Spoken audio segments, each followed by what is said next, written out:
Hey everyone, in this quick guide I'll show you how to connect your keyboard to SignalRGB. Don't worry, this is super simple as long as your keyboard is supported. First things first, SignalRGB usually detects compatible keyboards automatically.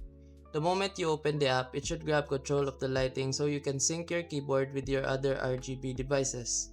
Now here's the part most people forget. Close any other RGB software. Programs like Razer Synapse, Corsair iQ, Logitech G Hub, those can block SignalRGB from controlling your keyboard. If SignalRGB senses a conflict, it might also show a pop-up telling you which apps to shut down. So make sure to follow that. If your keyboard still isn't showing up, you can double check compatibility. Just go to the SignalRGB website, look for the supported device section and click on keyboards. You'll see all the brands and models they currently support. If your model isn't there, then unfortunately it won't work until the developers add it. There's no manual way to force compatibility.